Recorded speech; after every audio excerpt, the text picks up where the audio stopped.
Bismillah, alhamdulillah, wassalatu wassalamu ala rasulillah. Alhamdulillah, alhamdulillahi ala ihsanih, wa syukru lahu ala taufiqihi wa amtinanih. Ashhadu an la ilaha illallah wa ashhadu anna muhammadan abduhu wa rasuluh. Ikhwatu iman, ikhwan dan akhwat, para talib wa talibah sekalian, yang semoga Allah subhanahu wa ta'ala senantiasa melindungi dan memberikan hidayah kepada kita semua. Kali ini saya akan mengantarkan sebuah materi untuk menyambut bulan Ramadan. Bagaimana keadaan salaf dalam menyambut bulan Ramadan. Ikhwatu iman sekalian, bulan Ramadan tentu saja bulan yang berbeda. Bulan Ramadan lebih agung, lebih besar, lebih kita rindukan dalam momen kehidupan kita. Bulan Ramadan tentu lebih berharga daripada hari lahir kita. Ada sebagian umat yang merayakan hari kelahiran. Di sana mereka berbuat baik, memberikan hadiah, memberikan makanan. Justru di bulan Ramadan adalah bulan yang kita harapkan, bulan yang sangat mulia. Di sanalah kita berkompetensi, bermusabaqah. Di sanalah kita berkompetisi untuk melaksanakan berbagai ketaatan, berbagai ibadah kepada Allah Subhanahu wa taala. Dalam kesempatan ini pemateri akan memberikan sedikit gambaran bagaimana keadaan salaf dalam menyambut bulan Ramadan. Ikhwatu iman sekalian, bulan Ramadan adalah bulan Al-Quran. Bulan Ramadan adalah bulan al-jud wal ihsan, bulan kedermawanan, bulan berbuat baik. Bulan Ramadan adalah syahru at-taubah, syahrul maghfirah, bulan taubat, bulan ampunan. Bulan Ramadan syahru tilawatil Quran.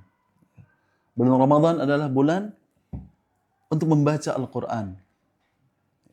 Bulan yang sangat diagungkan di sisi Allah Subhanahu wa taala. Sebagaimana hadis dalam riwayat Abi Hurairah dan diriwayatkan oleh Imam At-Tirmidzi, bahwasannya Rasulullah SAW bersabda, "Idza kana awwal lailatin min syahri Ramadan, sufidat asyayatin wa maradat al-jin." Apabila datang awal di bulan Ramadan, awal dari malam bulan Ramadan, maka setan-setan dibelenggu dan jin-jin yang membangkang dibelenggu.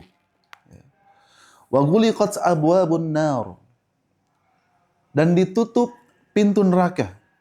Falam yuftah minha bab, maka tidak ada yang bisa membuka pintu itu. Wa putihat abwabul jannah, dan dibuka pintu surga.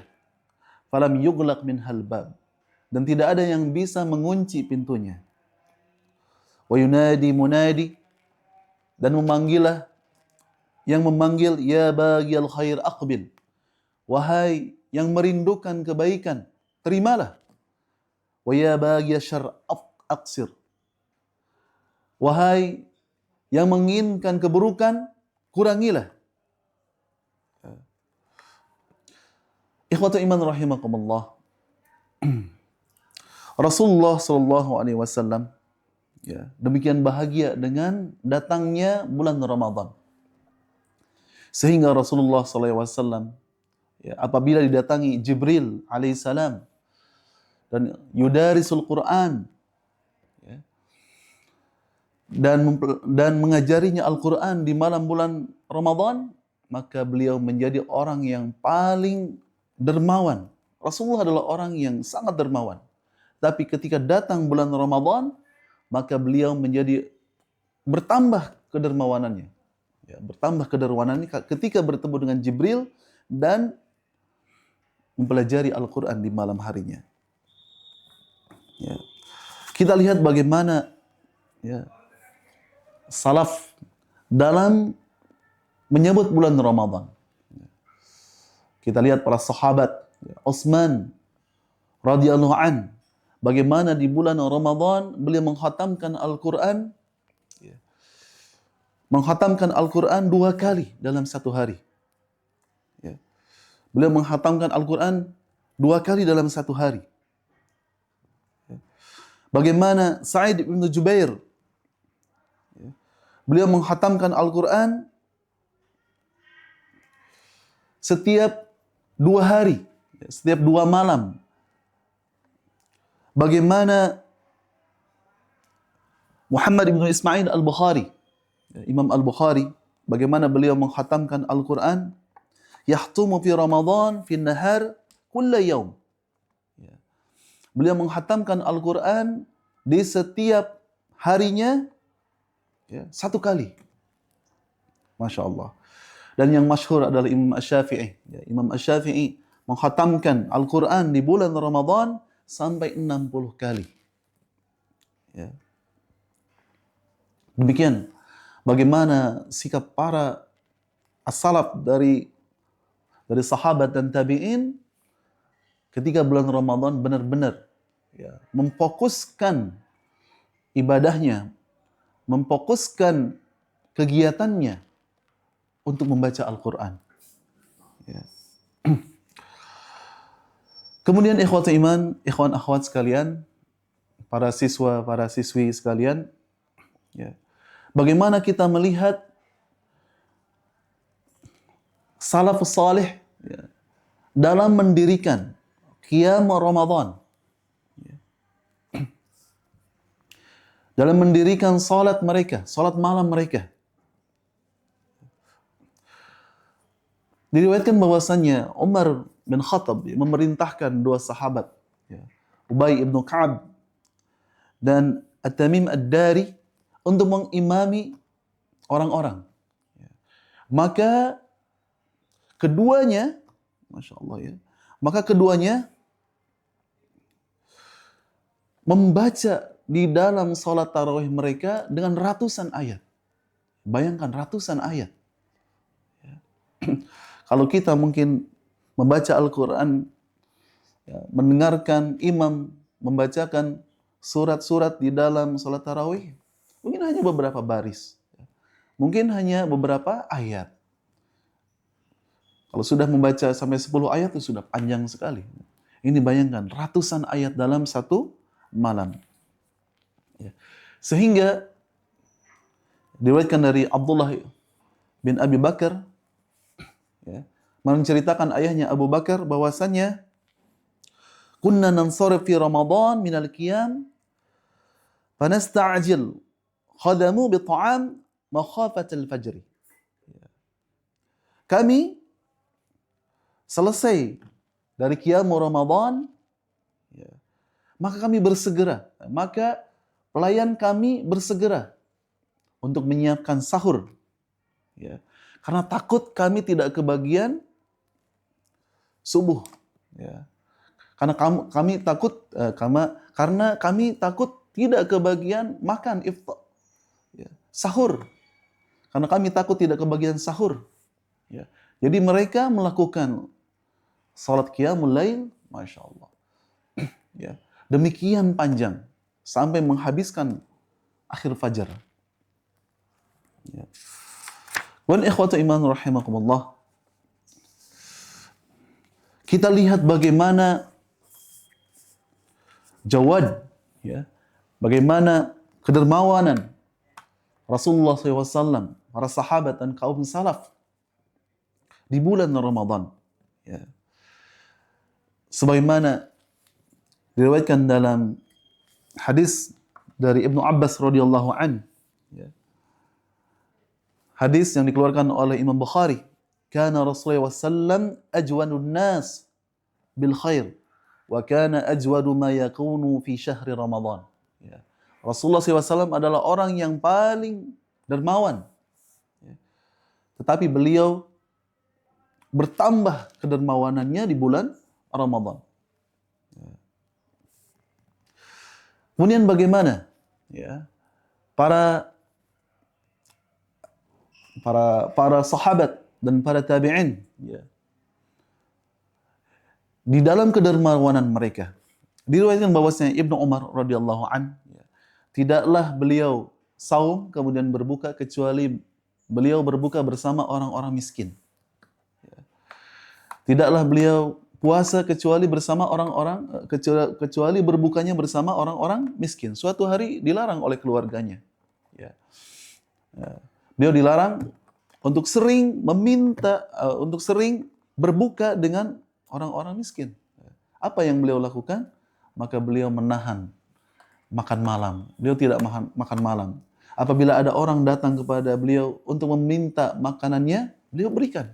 Masya Allah. Itu kedermawanan para sahabat di bulan Ramadan. Ya. Dan ada satu kisah lagi, ikhwatul iman. Ada Hammad ibnu Abi Sulaiman. Hammad ibnu Abi Sulaiman. Beliau adalah seorang guru dari Imam Abu Hanifah. Ya.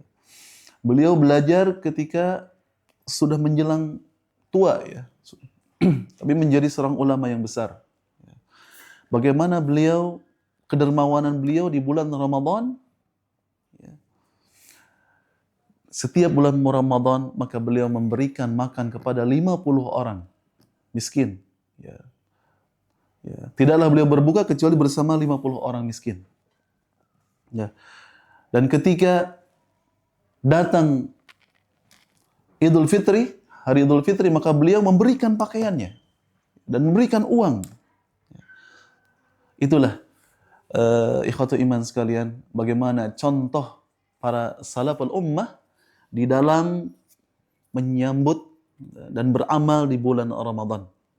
Selanjutnya, ikhwatul iman rahimakumullah, ya, bagaimana kita menghadapi bulan Ramadan ini? Yang pertama, kita harus menyiapkan niat kita.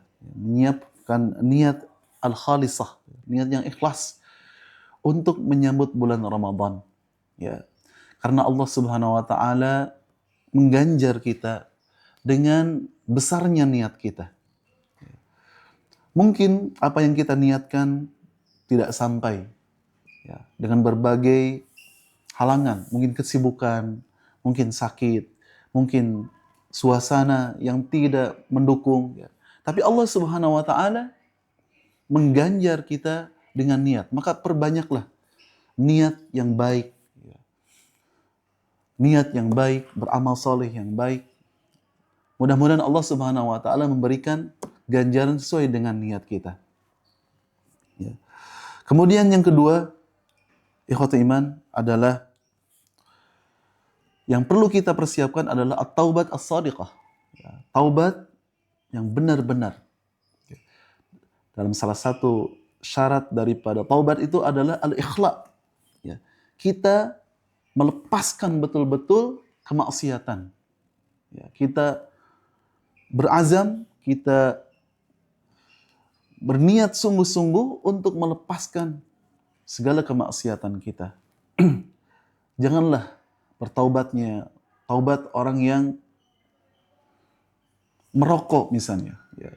Dia merokok, kemudian istighfar, kemudian merokok, kemudian istighfar. Itu taubatnya taubat orang yang dusta. Ya. Tapi benar-benar dia meninggalkan kemaksiatan. Ya.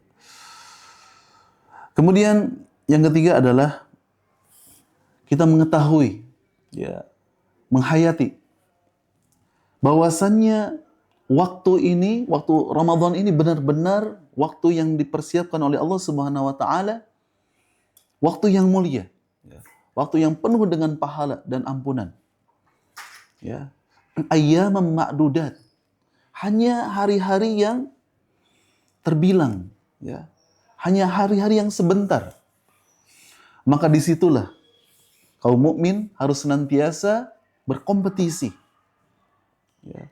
Seorang yang sehat hatinya senantiasa berkompetisi. Wasari'u ila maghfiratin min rabbikum wa jannatin arduha as-samawati wal ard. Berkompetisi dalam kebaikan. Berkompetisi dalam amalan soleh. Yang keempat adalah kita harus senantiasa menyedikitkan makanan. Menyedikitkan makanan. Karena makanan yang kita makan akan menguatkan syaitan, akan menguatkan syahwat, akan melemahkan ketaatan kita, akan melemahkan ibadah kita, tilawah kita, qiyamul lail kita. Justru di bulan Ramadan bukan mengada-ngadakan makanan yang tidak ada. Tapi di bulan Ramadan saatnya kita menginfakkan makanan kita dan menyedikitkan makanan kita untuk fokus beribadah kepada Allah Subhanahu wa taala. Dan yang kelima, yang terakhir, ikhwati iman, janganlah kita masuk kepada Ramadan dalam keadaan tidak ada ilmu. Mari kita memperdalam ilmu syariat, khususnya ilmu tentang saum. Di samping ilmu-ilmu yang lainnya supaya kita diterima ibadah, salat, taharah. Nah, jangan sampai kita masuk pada Ramadan kita blank, kita kosong daripada keilmuan, daripada hukum-hukum fikih tentang saum Ramadan. Jadi mulai dari sekarang kita memurajaah kembali apa fadilah-fadilah, apa keutamaan-keutamaan Ramadan, apa syarat-syarat diterima puasa, apa hal-hal yang membatalkan puasa. Dimurajaah kembali, diulang kembali. Mungkin itu saja yang dapat kami sampaikan pada kesempatan ini. Mudah-mudahan bermanfaat bagi kita semua. Aqulu qouli hadza wa astaghfirullah li wa lakum. Wassalamualaikum warahmatullahi wabarakatuh.